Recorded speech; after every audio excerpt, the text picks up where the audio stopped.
Thank you, Kayla, and good morning, and welcome to day 2 of week 6 with Reverend Dr. Stephen Cady. Want to remind you this morning of housekeeping, a few announcements. First of all, be sure your cell phones are turned off or in a quiet position, vibrating position, so that it doesn't disturb the recordings that are being made.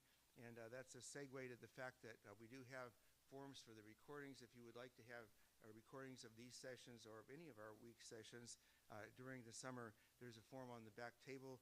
And then also for the seminars that are coming up in religious life and the Faith Walk devotionals, they're all on the back table in the back. And I want to take a special moment to lift up A Front Porch for All People, this book by the Reverend John Edgar, who is former district superintendent in the Columbus area of the United Methodist Church, and then started a free store and started a ministry that grew into, it went the other way. Instead of a church doing ministry, the ministry started a church that is now a vibrant congregation in the south side of Columbus and has transformed that area. And he will be with us to tell his story, not this week, but next week on Tuesday and Wednesday morning. And I want you to be aware of that. Front Porch for All People, and it's in the fine print bookstore across the street. And it's good summer reading. It's not a thick book. It's not a heavy book, but it's an inspiring book. So it's a good book. Excuse me, good book for Lakeside. Now this evening we have Vespers at 7 o'clock at the bandstand, and today is one of those ideal weather days in Lakeside. Beautiful, low humidity, gentle breeze, sunshine, birds singing, waves washing onto the shore, fish swimming in the sea, all that kind of stuff. It's a beautiful day, and it'll be a beautiful setting for our Vespers this evening. And I've laughingly said to preachers, it doesn't really matter what they say because the setting is so beautiful, it kind of makes the sermon. But however, Stephen does have a sermon prepared for tonight that he's worked hard on, so I want you to come and hear him this evening at 7 o'clock at the bandstand. We'll look forward to that. And at this time, I want to take his time away, so would you give a warm Lakeside welcome again this morning to the Reverend Dr. Stephen Cady for day 2.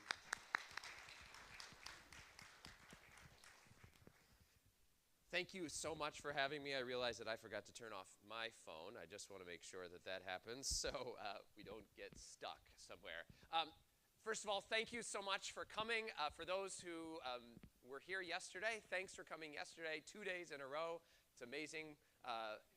And for those who weren't here yesterday, I am so glad that you found your way here this morning.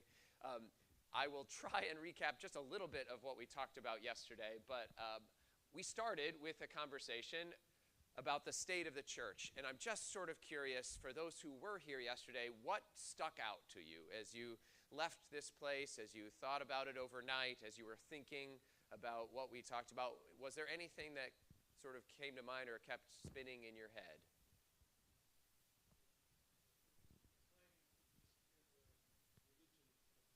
Yeah, the declining interest in religion in this country. We refer to it as the rise of the nones, N-O-N-E-S, that is, those who have checked the box, no religious affiliation.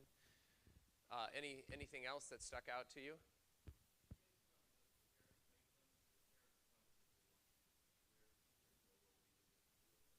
Yeah. So in my own research, as I'm meeting with young people, they're saying I'm here because my parents want me to be here. And as I'm talking with their parents are saying, well, I'm here because I want my young person there. And the problem with that is, of course, nobody actually wants to be there, which is, in my mind, problematic. Other things that stuck out to you?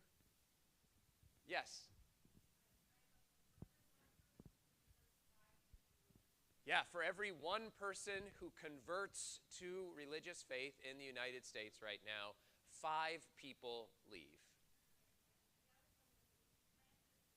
If you want to plant your flag, you are pushing people out of the church. If you want to plant your flag in a conviction, or I'm not sure what you said, but if you plant your flag, if you plant your flag in exclusion. In exclusion, yeah. Yeah, you are pushing people out of the church.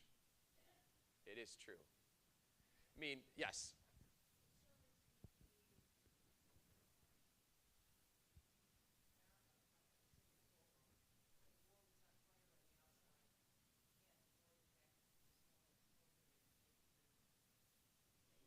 Yeah, that when the world is on fire, we can't come sit in our pews and pretend like we don't smell like smoke.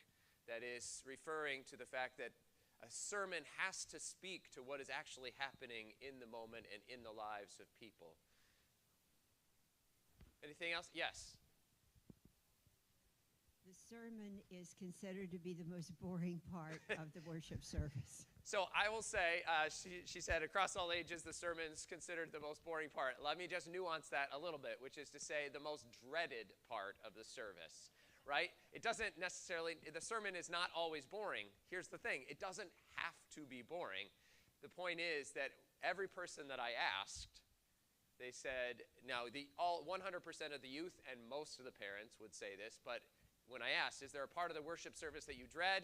They almost all said the sermon, right? The youth were unapologetic about it, right? They're boring. If you remember the quote, my brain is dying, I turned into a zombie in the middle of it. They are just brutally honest about what is happening there. But the parents, they would say funny things like, well, you know, they would state the point, and then we would wander the desert for 40 years. And I thought, like, when are we going to get to the end of this, right? Just end it there. We've all been there, right? Sitting in the service and thinking, when will this end, right? Sometimes that's even the preacher thinking that. Other things that stuck out. That there was not a real correlation between the decline of the church and belief in God. Yeah, that there's not necessarily a correlation between decline in the church and belief in God. That is, most of those, that is, the majority of those who check the box, no religious affiliation, when they are asked about belief in God or a spiritual power or something outside of themselves, the majority say they still believe. For me, there's something hopeful in that, right? That we recognize that there is something outside of ourselves worth holding on to. We just do not see it reflected in the contemporary church or in those, because those pieces of the statistics are not limited to Christianity. They're about all of the religious expressions in the United States. Anything else? And we'll move on, but I think this is helpful to get a sense of what we talked about yesterday, what stuck with you. Yes. Yeah. The quote from the youth who said something along the lines of, I want to be where people want to be. Like that there was a... He said, I think what makes the difference is people who actually want to be there. I just want to be someplace where it feels like everybody else wants to be there, right? Like, think about your experience at Lakeside for a moment. You could come here and be on your own, and if everybody stayed in their houses or in their campsites or wherever they happened to be and didn't leave, or they were there clearly against their will, people would not want to come back. The problem is we drag our young people especially to church, and they are willing to call a spade, to look around and recognize, oh, people don't actually want to be here. They're doing it because, well, this is what you do on Sunday morning, right? The difference is being a part of a community. It's why when we go to camp, it's why when we go on those other kinds of experiences, there is something that matters. And incidentally, in my own research, right, it's where people say that they've experienced God. Now, maybe that's because it just happens to be in those places. God is in those places, but I think God is wherever we are, right? And maybe I mean that literally, wherever we are, yeah? That God is in that space between you and me. Okay, I'm going to move on from there, but I think we get a sense of some of what we talked about yesterday. We'll try and recap some of this again. Today, we're going to talk about the church of the state. So yesterday was the state of the church. Today is the church of the state. And tomorrow, we're going to talk about restating church and state. I just, trying to find turns of phrase that will make sense of what we're doing here. But let's start with the church of the state and a disclaimer. So yesterday, I put up a disclaimer. Today, I definitely need to. What I said yesterday is this. I'm sure there are 1,000 ways to be talking about these things, and one is to tiptoe, trying to walk a really fine line. I think we are at a moment where we just need to be honest. Thank you. Yeah. Cue the, yeah, that was interesting. All right, so we just need to be honest about where we are. I think we need to be gracious and charitable. And my intention is absolutely not to be controversial. My intention is not to be confrontational. My intention is to be faithful.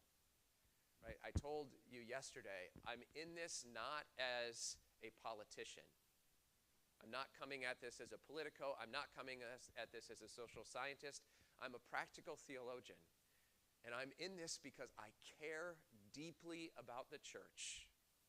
I made a decision 20 years ago to go into ministry. I was just telling Mac and Susan about this, in no small part because at some point I looked around and I recognized that almost none of my peers could say that they had grown up with a meaningful experience of the church, particularly my LGBTQ siblings.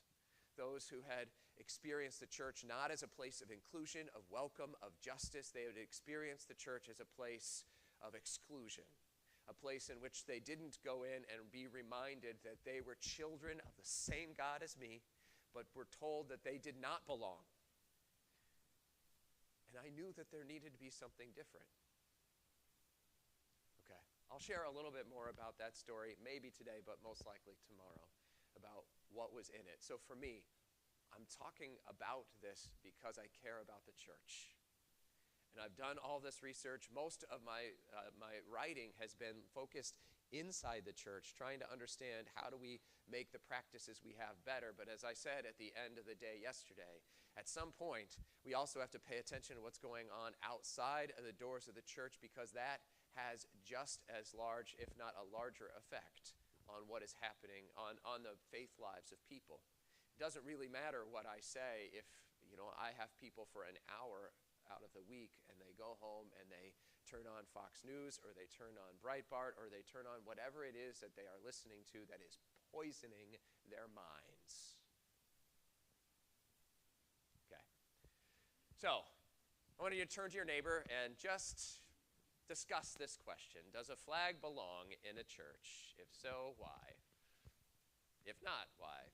Please, I'll give you just a minute and a half.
I am going to ask I'll try and just repeat if that's helpful so that for the recording.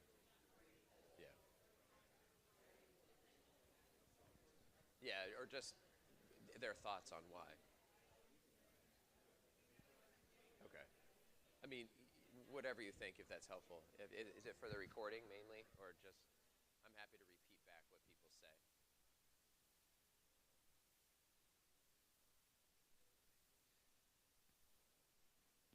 25 seconds.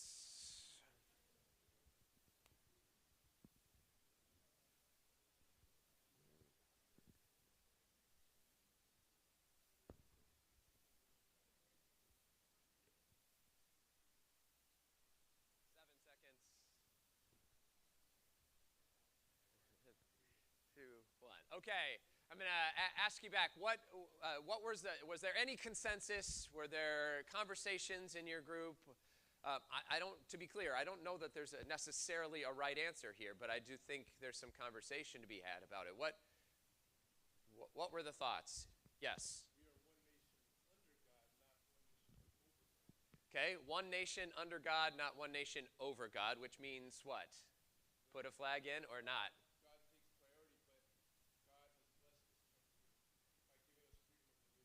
Okay, God has blessed this country by giving us freedom of religion. Yes, sir. Oh, sorry. Yes, ma'am. The problem is when you say, does our flag belong in the church, do you mean the American flag? That's a good question. Because it does make a difference. It does make a difference, right? What makes a difference for you in that? I think our flag, the American flag, is welcoming anybody. Okay, so you would say the American flag belongs in the church, but not another flag. That's right. Okay.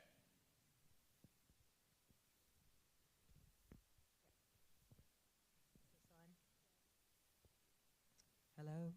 There she is. I took a flag, the American flag, for granted most of my life. But now the flag is being used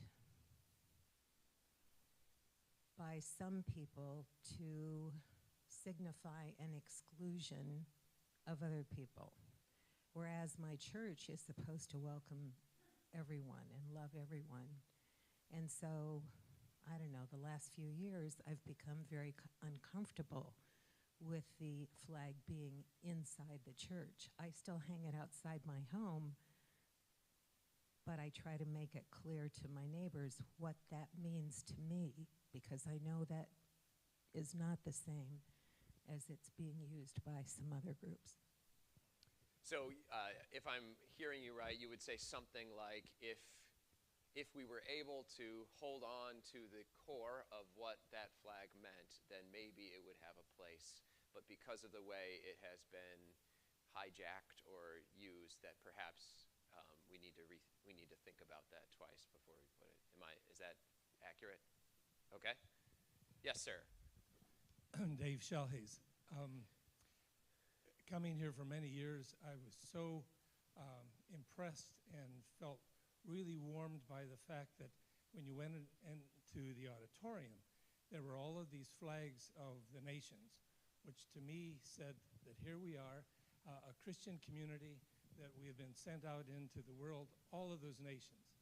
And quite frankly, I was really somewhat offended when they were taken down, and then they were replaced for a while with just American flags, which to me kind of represented a sort of a nationalism.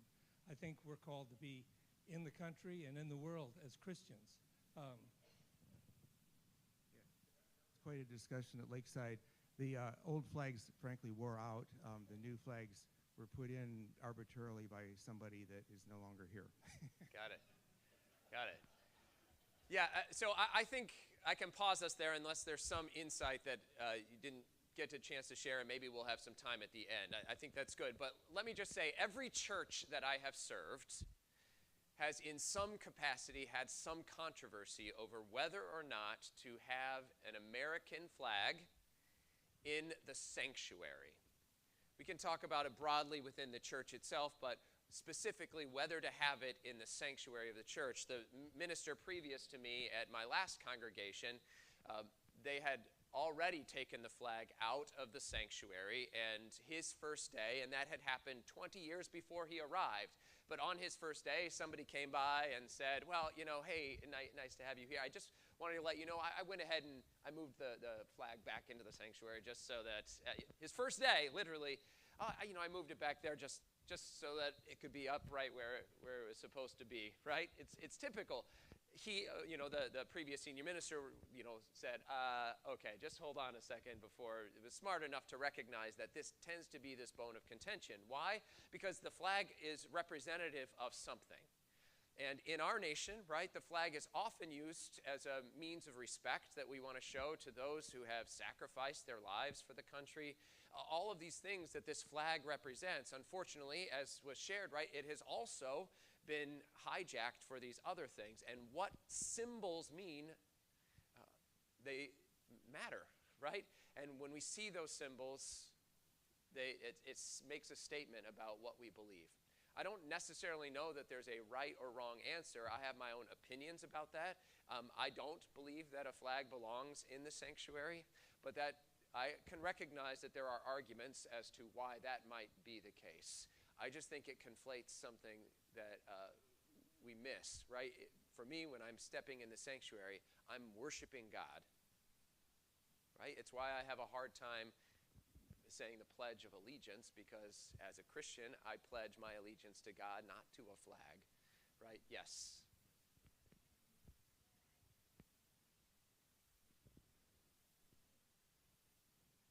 Right, so the Christian flag was developed in the 1950s as a response to the Red Scare and wanting to have a flag that is clear about the Christian ideals, right? So the Christian flag has its own set of unique history there that we might have an interest in talking through. But we don't get diverted on the flag, but it leads us to this kind of question. What is the church of the state? Right? Because the truth is, we are in a place where we don't really have a church as a nation, right? There are some places we were talking before as people were gathering. There are some nations where there literally is a church of the state. In England, for instance, the Church of England is the church of the state. It is a religious nation. Now we can talk about how that gets practiced and what that looks like and what happens when a church moves into that civic sphere. In Spain, there are places around our world where it is a religious country, that's built in to the religion. We don't have that, except we have these images that tend to get usurped for Christian, to become Christian. So, right, we have the First Amendment. It's right there. Congress shall make no law respecting an establishment of religion or prohibiting the free exercise thereof, or abridging the freedom of speech or the press, right, blah, blah, blah. Right? Okay, no law respecting an establishment of religion or prohibiting the free exercise thereof. This is where we get this understanding of the separation of church and state. This is intentional. It is intentional in the founding documents, the Constitution of the United States, which sets out who we are going to be and how we are going to be, that we will have no civic religion. There is not a religion that is the religion of the state. That was intentional by the founders of the United States. Okay?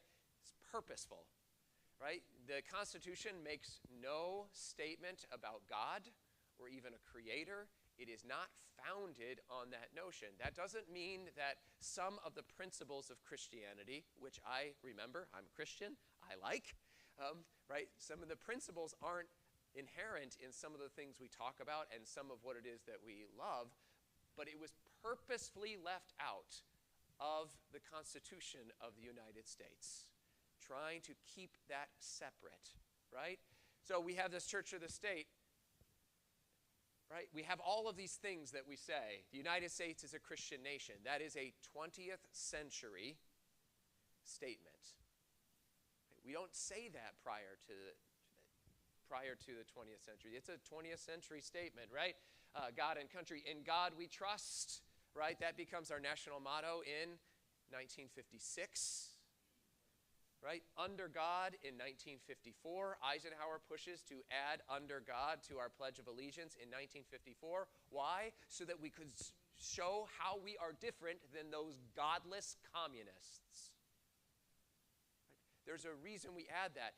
Prior to that, even in the 40s, there are Supreme Court cases about saying the Pledge of Allegiance that were done especially by people like Jehovah's Witnesses and others, and they won, right? Saying that they didn't need to say the Pledge of Allegiance, which came in the late 19th century, and it came out of a magazine article. There's a really interesting history behind this, but just think about these things that we have tried to add in to make sense of who we are as a nation. In this case, we have added God in here specifically to be over and against something else. Does that make sense?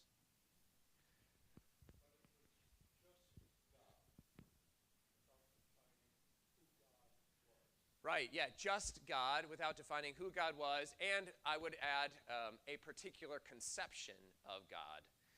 So we'll get to that in just a second, right? Okay, the problem is so we don't actually have a church of the state, and yet we sort of do.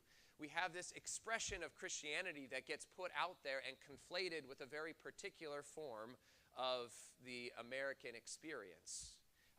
Particular ideological understanding, and in recent years, I mean, look, Jesus 2020, right? As if Jesus was running for the president or Senate or whatever in 2020 or 2024, as if God is American.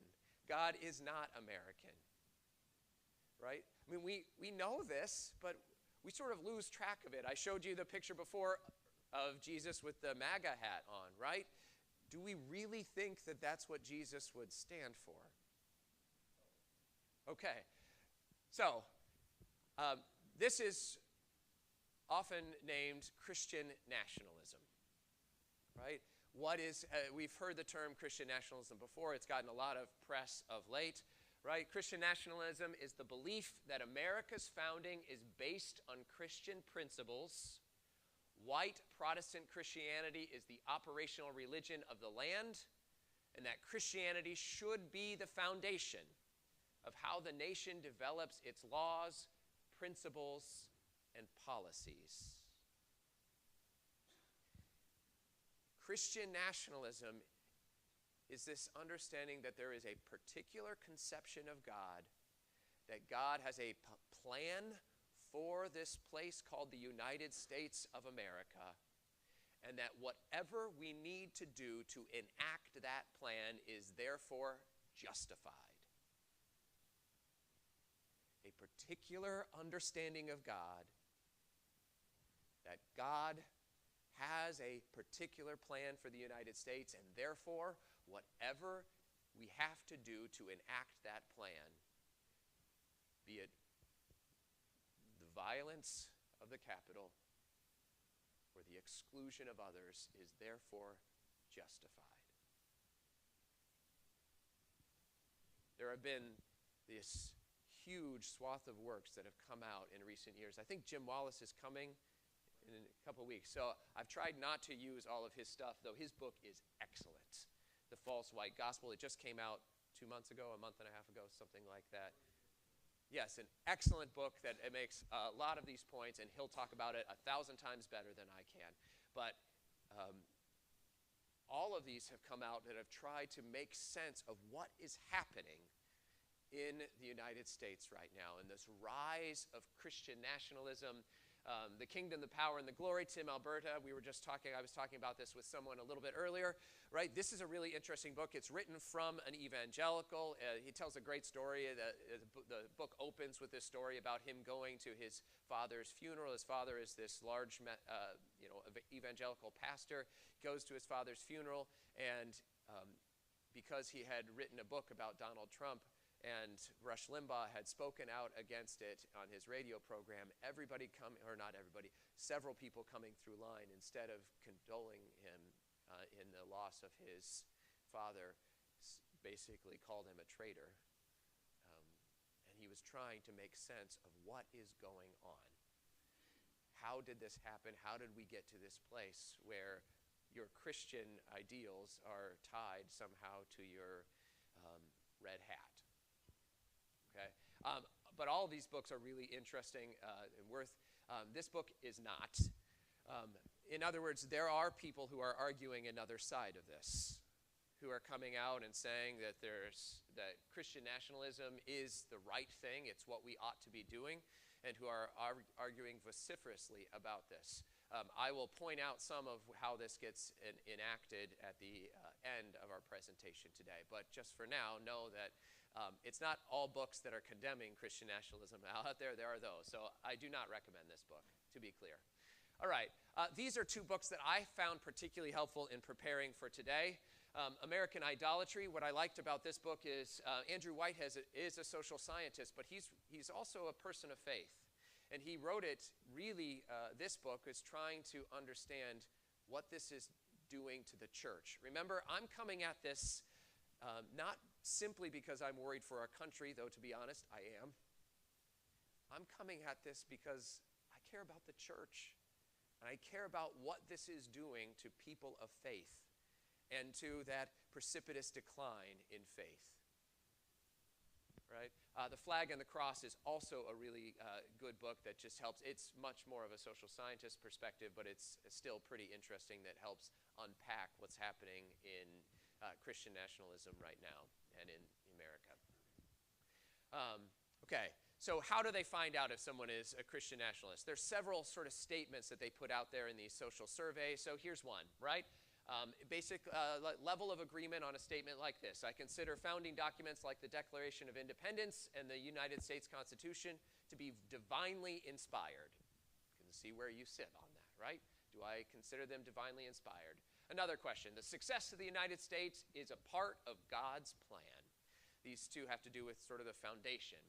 The federal government should declare the United States a Christian nation. How much do you agree with that? The federal government should advocate Christian values. The federal government should enforce a strict separation of church and state. The federal government should allow the display of religious symbols in public spaces, not that that's come up recently. The federal government should allow prayer in public schools. All right? Any one of those questions alone is, whatever you think about it is whatever you think about it. But taken together, they start to reveal something about a particular swath of people in the United States, right? The first two are about the ways that we understand the foundations of America, and the next are about what we ought to be doing in the world, with the last two sort of hinting at particular social issues that have been important, especially in evangelical circles pushing for the United States, right? To be honest, think about like prayer in public schools. Nobody took out prayer in public schools. You can pray in a public school. You can pray. Everybody's praying, right? You're praying before your test. You're praying however you're praying. What was taken out was the mandated prayer, and that is a good thing. I do not want my children sitting in a classroom that has somebody else praying whatever strange version of Christianity, especially if it is this white nationalist Christianity that is being portrayed. I don't want my children sitting there. I want to be able to help them understand that when we say Christian, we mean a place that is open for all. Right? I want to help them understand what God's grace is. I don't want my school to teach that. Okay, step off. Let me be clear. Nationalism is not patriotism. They are different.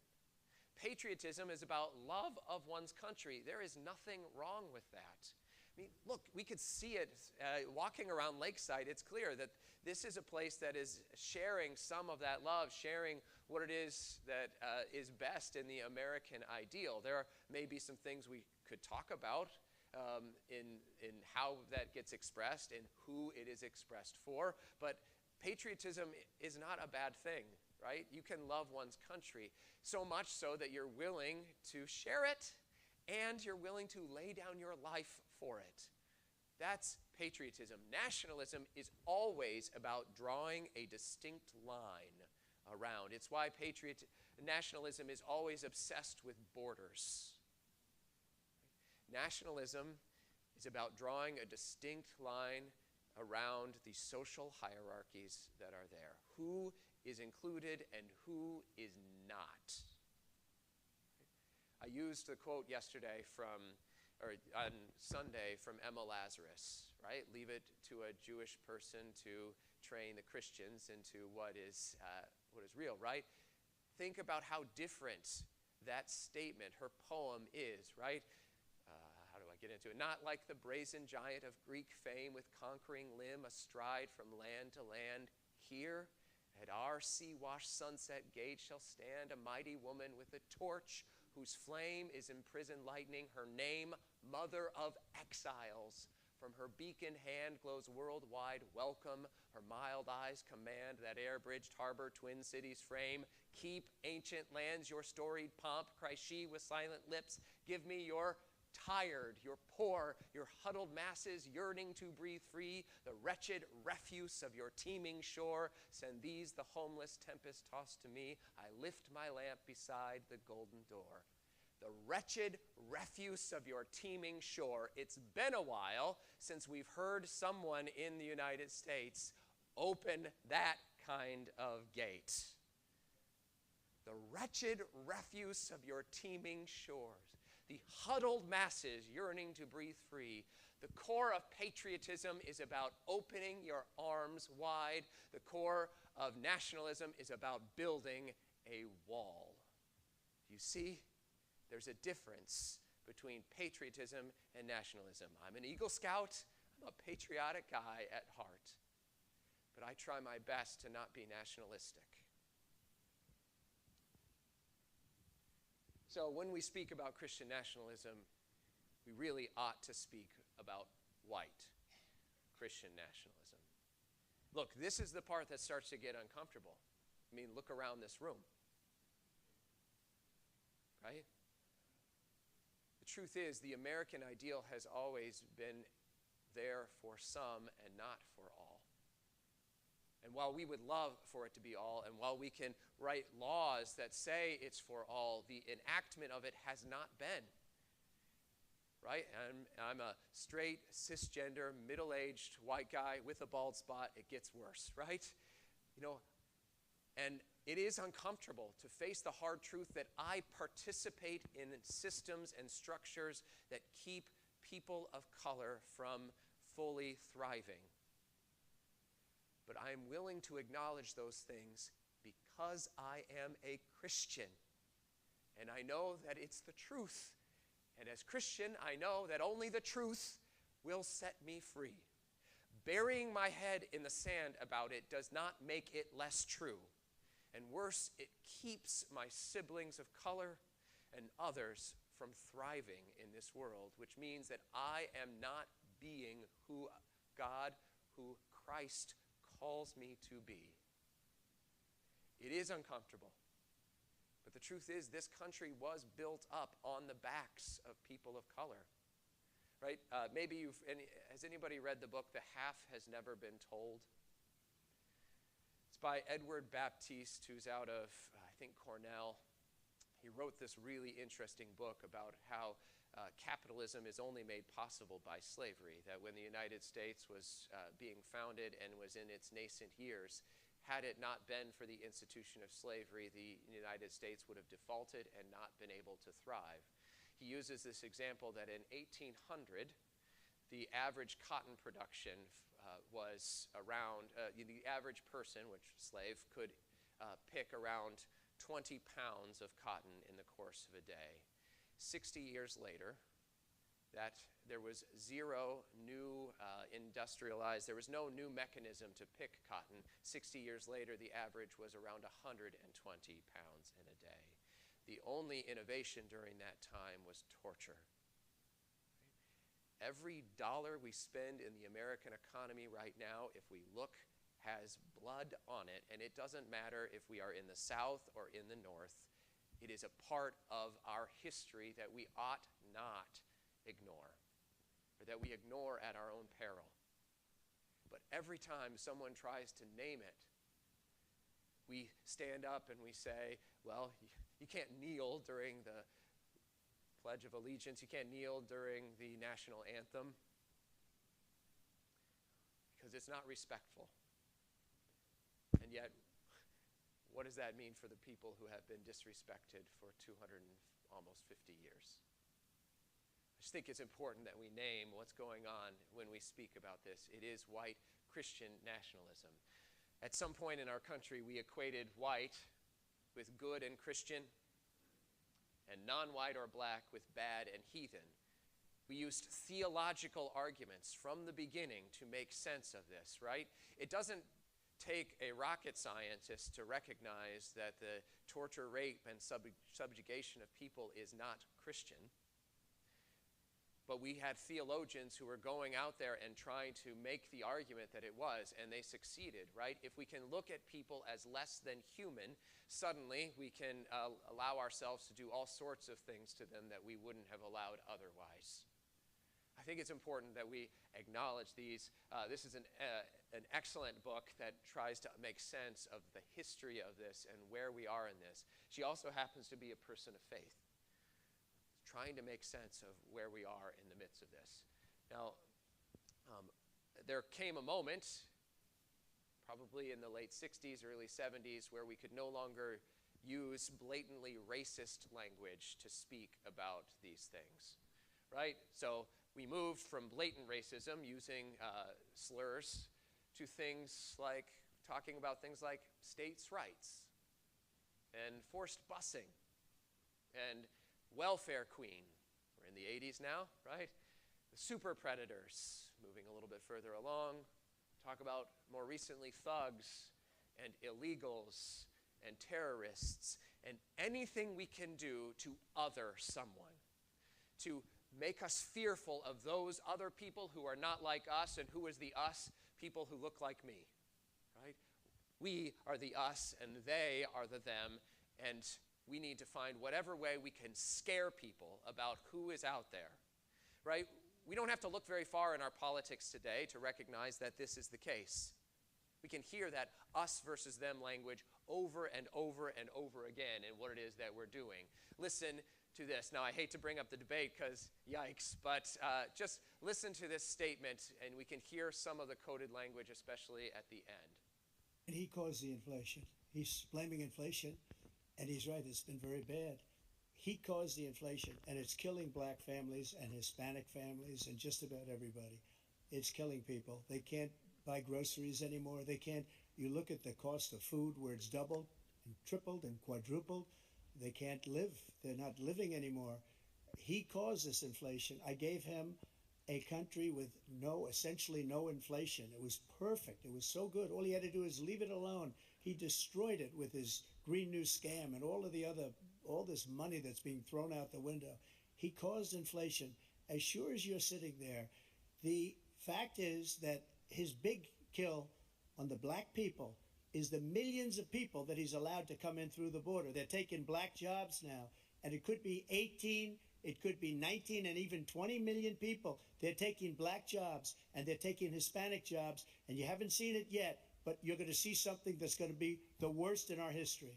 Thanks for watching. Stay updated about breaking news and top stories on the NBC News app or follow us on social media. Just pause for a second. What is a black job or a Hispanic job? Do you hear? It is a statement about what is normative in the United States, what ought to be happening. Right? These people coming across our border are taking Hispanic jobs and black jobs. We know what he means by that, right? Because we recognize the racism that is built into our system. We recognize what is at the core of it, and we just moved along, and I'm thinking, yes, there was a lot to be concerned about in that debate. But that moment, what does he mean, a black job or a Hispanic job? It means the jobs that only they are allowed to do, right? He means the worst jobs out there, and we sort of nod our heads because we understand it. It's like when people say, well, don't go into that neighborhood, it's a bad neighborhood. What do you usually mean when you say that? How do you characterize a, quote, bad neighborhood?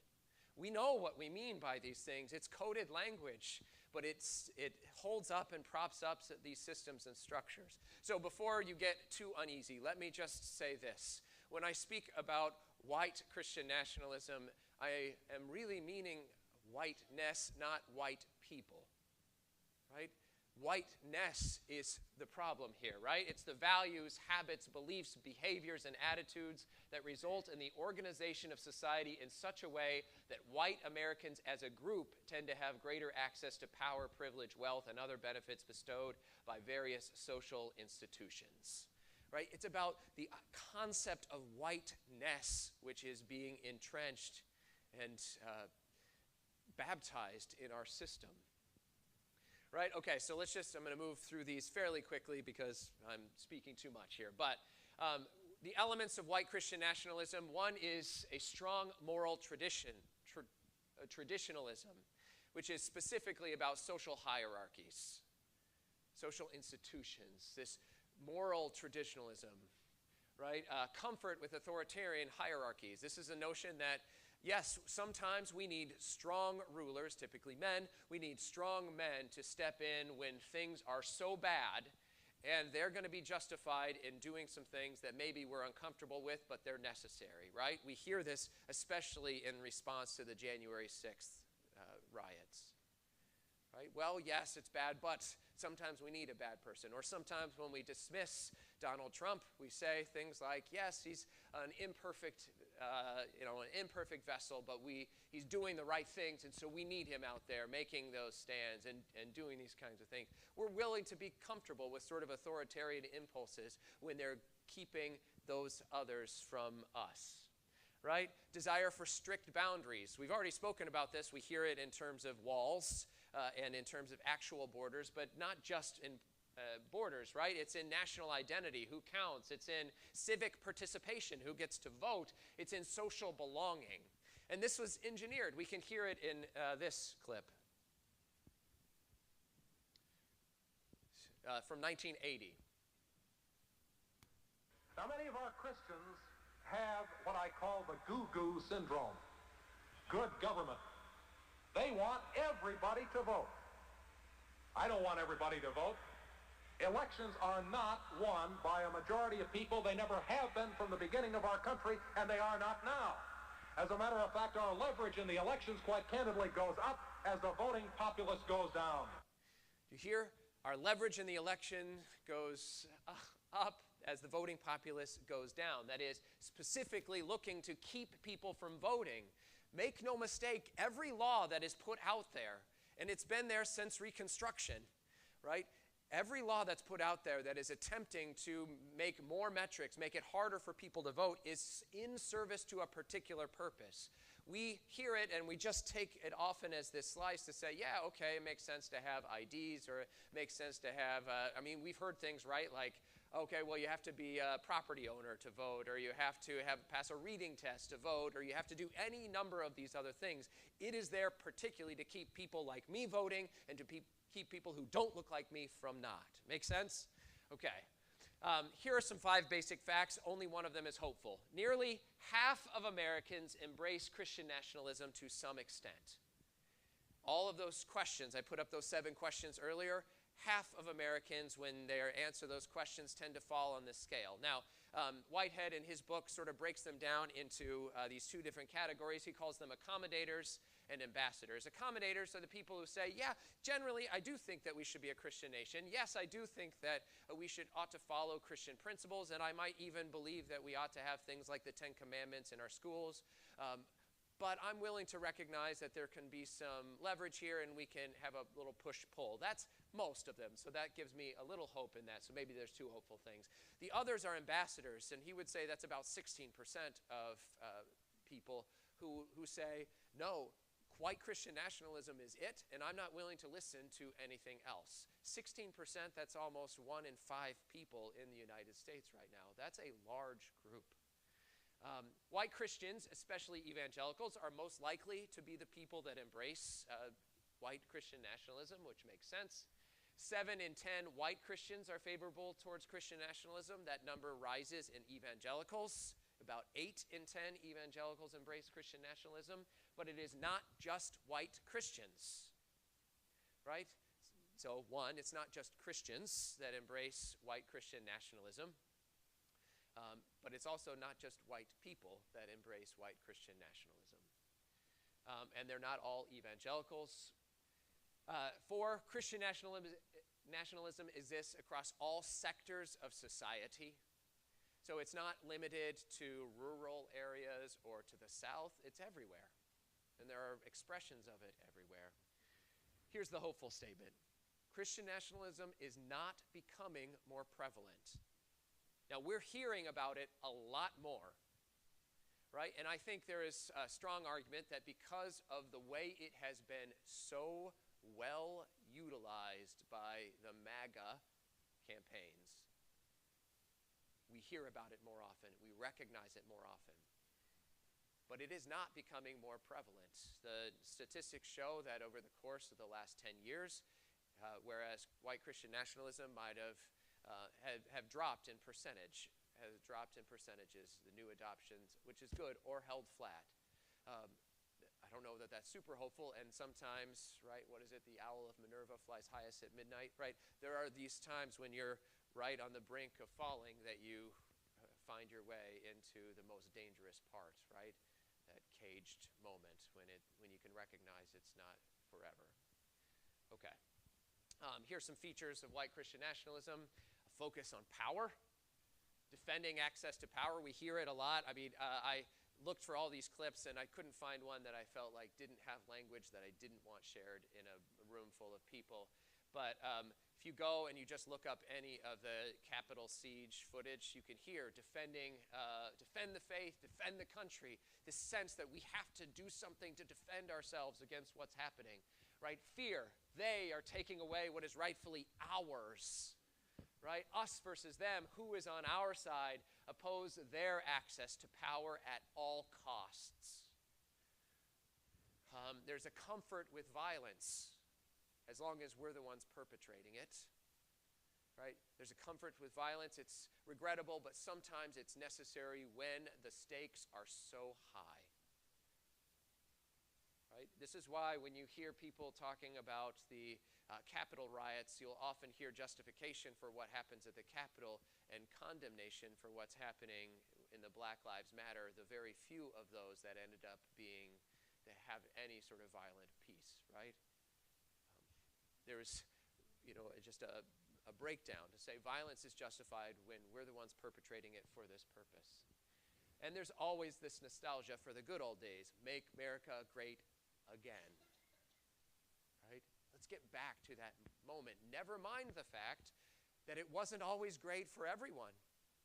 It's what moment are we talking about here? Where do we want to get back to? And for whom was it good? Social scientists often say, when a group is used to privilege, equality feels like discrimination. When a group is used to privilege, equality feels like discrimination. This is what's happening to us. So just how does this play out? You've got people like James Dobson, right? Focus on the family. I'm just going to give statements that he's made in each of the presidential election years between 2004 and now, right? If you identify with pro-life and pro-family movement, if you believe there is a right and wrong, if you believe in absolute truth, it's all on the line tomorrow. There's a spiritual battle going on, and we simply must let our voices be heard. 2004. 2008. Christians didn't take time to find out who Barack Obama was when they voted for him. Why did they risk our nation's future on him? It was a mistake that changed the course of history. 2008. I believe this is a great country. This great country is hanging by a thread. If we make another tragic mistake after putting Barack Obama in office for 8 years, we will never recover from it. 2016.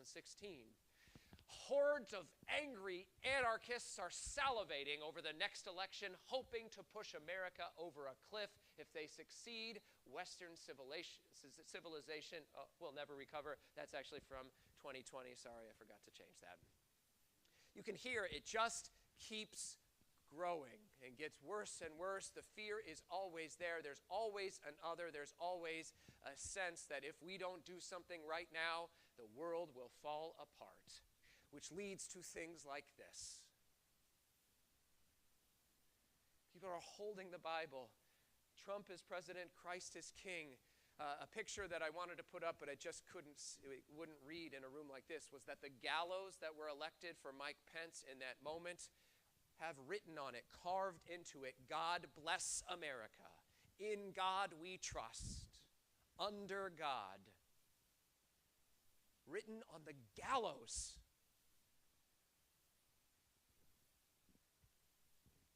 It's already led to crime, to tragedy. Maybe you remember the spa killings of anti-Asians, of Asians of Asian Americans in Atlanta. That was perpetrated by a white Christian nationalist, a son of a pastor. Or the Tops shooting in Buffalo, New York, when 10 black people were killed because they were black. Right? He drove across the state where I'm moving from so that he could kill black people because he was fearful of the great replacement theory. This is contrary, in case I haven't made it clear, to the gospel of Jesus Christ. We'll talk about this more tomorrow, but we do understand that this is contrary to Jesus, to what Jesus proclaims, right? The central, just like Donald Trump Jr. We turn to the other cheek, and I understand sort of the biblical reference. I understand the mentality, but it's gotten us nothing, okay? It's gotten us nothing while we've ceded ground in every major institution in our country, right? Yeah, okay, I understand it's out there, but we can't live that way. But that's the entire scandal of our faith. Right? It is meant for all. We are called to live differently. We are called to turn the other cheek, and violence isn't the way that we're called to live. Right? Who is my neighbor is the central question of the Christian faith. Do we remember what Jesus says when the man, the lawyer, comes up to him and he asks, what must I do to inherit eternal life? And he says, you know what to do. Love the Lord your God with all your heart, mind, soul, strength. And the second is like it, love your neighbor as yourself. And then what does he ask? Who is my neighbor? And what does Jesus tell him? The story of the Good Samaritan. Right? When it's a foreigner who is reviled, who ends up being the person that helps. But it's not just the Good Samaritan, right? We have in the Beatitudes, we have, blessed are the poor in spirit, blessed are those who mourn, blessed are the meek, blessed are those who hunger and thirst for righteousness, blessed are the merciful, blessed are the pure. This is not white Christian nationalism. It's the opposite.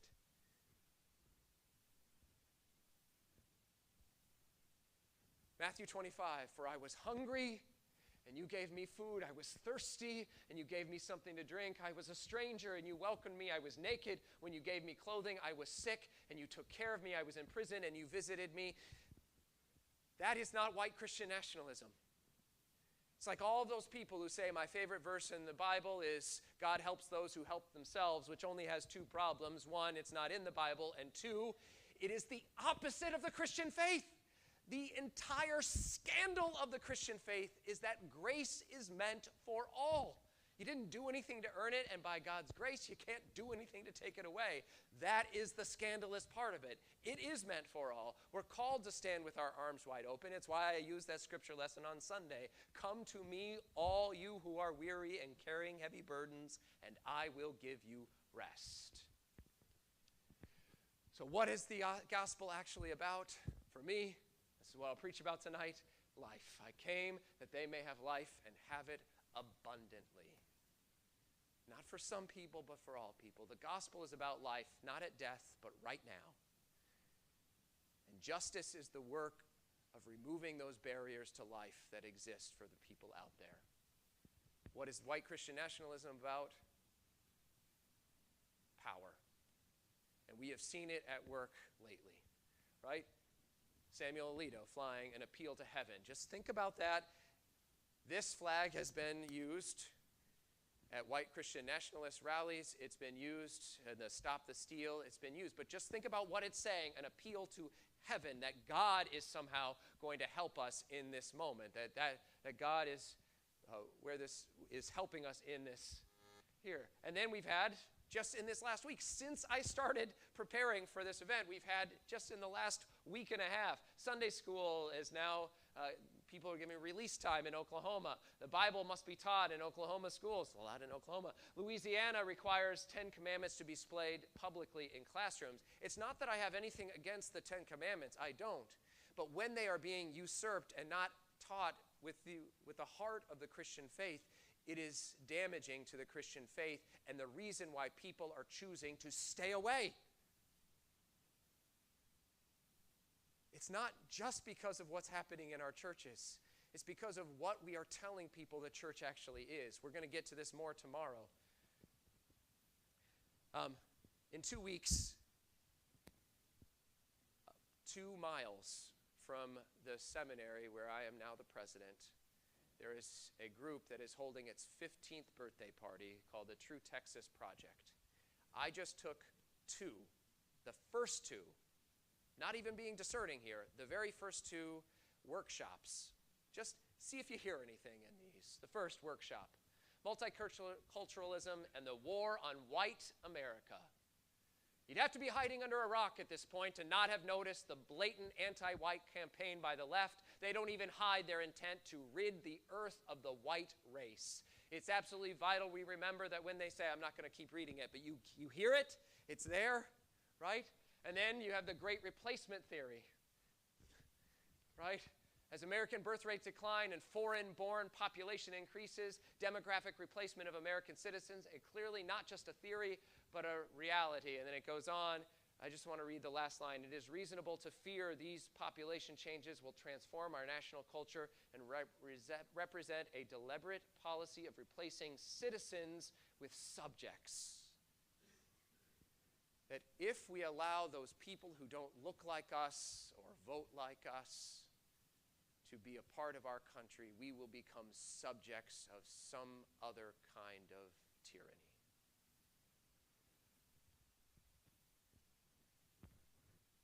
For what will it profit them if they gain the whole world,